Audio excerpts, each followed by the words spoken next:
اہم خبر سے آپ کو آگاہ کریں گے کہ جلیل عباس جیلانی کی ایرانی وزیر خارجہ سے ملاقات ہوئی ہے۔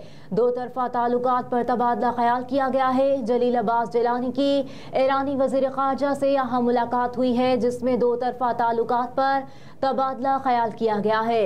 ایران کے وزیر خارجہ حسین امیر اور نگران وزیر خارجہ جلیل عباس جیلانی کے درمیان 1 on 1 ملاقات ہوئی۔ ایران کے وزیر خارجہ حسین امیر پاکستان کے ایک روزہ دورے پر اسلام آباد پہنچے ہیں۔ ایرانی وزیر خارجہ کی وزارت خارجہ آمد پر وزیر خارجہ جلیل عباس جیلانی نے ان کا استقبال کیا ہے۔ نگران وزیر خارجہ کی ایرانی ہم منصب سے 1 on 1 ملاقات ہوئی ہے، جس میں پاک اور ایران دو طرفہ تعلقات پر تفصیلی تبادلہ خیال کیا گیا ہے۔ نگران وزیر خارجہ جلیل عباس جیلانی کی دعوت پر ایرانی وزیر خارجہ پاکستان کا دورہ کر رہے ہیں۔ نور خان ایئر بیس پر وزارت خارجہ کے افغانستان اور مغربی ایشیا کے لیے ایڈیشنل سیکریٹری رحیم حیات نے معزز مہمان کی آمد پر ان کا استقبال کیا۔ ایرانی وزیر خارجہ اپنے دورے کے دوران نگران وزیر اعظم انوار الحق کاکڑ سے بھی ملاقات کریں گے۔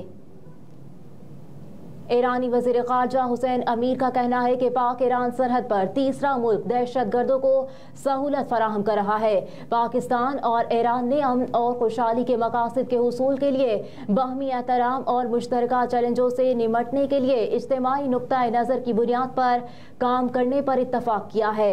ایرانی وزیر خارجہ حسین امیر نے پاکستانی ہم منصب جلیل عباس جیلانی کے ہمراہ مشترکہ پریس کانفرنس کی، کہا کہ پاک ایران مذاکرات کے دوران دہشت گردی کے خلاف اقدامات پر گفتگو ہوئی۔ بارڈر پر موجود تجارتی مراکز کو فعال کرنے پر بھی بات چیت ہوئی۔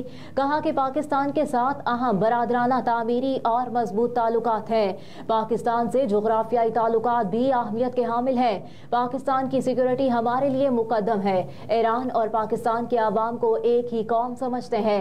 ایران اور پاکستان دہشت گردوں کو کسی قسم کا موقع نہیں دیں گے۔ دہشت گردوں نے ایران کو بہت نقصان پہنچایا۔ مزید کہا کہ مشترکہ بارڈر پر موجود دہشت گرد دونوں ممالک کی سلامتی کے لیے خطرہ ہیں۔ دوسری جانب پاکستانی وزیر خارجہ جلیل عباس جیلانی نے کہا کہ دہشت گردی دونوں ممالک کا مشترکہ چیلنج ہے۔ اس موقع پر نگران پاکستانی وزیر خارجہ جلیل عباس جیلانی نے بھی بات کی اور کہا ایرانی ہم منصب اور ان کے ہمراہ وفد کو پاکستان میں خوش آمدید کہتے ہیں۔ ایران سے دیرینہ ثقافتی، مذہبی اور برادرانہ تعلقات ہیں۔ ایرانی وفد سے تفصیلی باہمی مفاد کے مختلف امور پر بات چیت ہوئی۔ نگران وزیر خارجہ نے کہا کہ ایران اور پاکستان کے مضبوط تعلقات دونوں ملکوں کی ترقی کے لیے اہم ہیں۔ پاکستان ایران سے تعلقات اور مختلف شعبوں میں وسعت دینے کا خواہاں ہے۔ صحافیوں کی طرف سے عدلیہ کے خلاف مہم چلانے کا معاملہ۔ چیف جسٹس قاضی فائز عیسیٰ کا صحافیوں کو جاری FIA نوٹس فوری واپس لینے کا حکم۔ تنقید کی بنا پر صحافیوں کو جاری نوٹس فوری واپس لیے جائیں۔ چیف جسٹس قاضی فائز عیسیٰ نے یہ حکم دیا ہے۔ صحافیوں کی طرف سے عدلیہ کے خلاف مہم چلانے کا یہ معاملہ تھا اور چیف جسٹس قاضی فائز عیسیٰ نے صحافیوں کو جاری FIA نوٹس فوری واپس لینے کا حکم دے دیا ہے۔ تنقید کی بنا پر صحافیوں کو جاری نوٹس فوری واپس لیے جائیں۔ چیف جسٹس قاضی فائز عیسیٰ نے یہ حکم دیا۔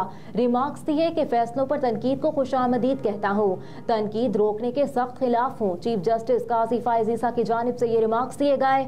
مزید کہا کہ آزادی صحافت آئین میں ہے، پھیلانے کا معاملہ الگ ہے۔ چیف جسٹس قاضی فائز عیسیٰ کی جانب سے یہ ریمارکس دیے گئے۔ اور MQM کے الزامات پر سعید غنی نے عدالتی تحقیقات کا مطالبہ کر دیا ہے۔ سعید غنی نے پریس کانفرنس کی اور کہا کہ کراچی کے مختلف علاقوں میں ہمارے جھنڈے اور بینر جلائے گئے، ایک کارکن کے گھر میں کارتوس بھیج دیا گیا۔ MQM 2 بار بانی متحدہ والی جماعت بن رہی ہے۔ مزید کہا کہ ناظم آباد میں ہمارے بینرز اور جھنڈے جلائے گئے۔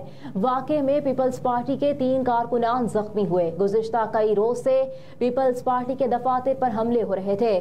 پیپلز پارٹی نے کل ایک دفتر پر حملے کا مقدمہ درج کرایا تو MQM نے ہمارے ورکرز پر FIR درج کرا دی۔ سعید غنی نے الزام لگایا کہ ہمارے ایک اجلاس میں MQM کے لوگ گھس گئے، کارکن پر تشدد کیا گیا۔ جعفر طیارے کے علاقے میں پیپلز پارٹی کے بینرز پھاڑے گئے۔ ضلع وسطی کے بہت سے علاقوں میں ہمارے جھنڈے اور بینرز اتارے جا رہے تھے۔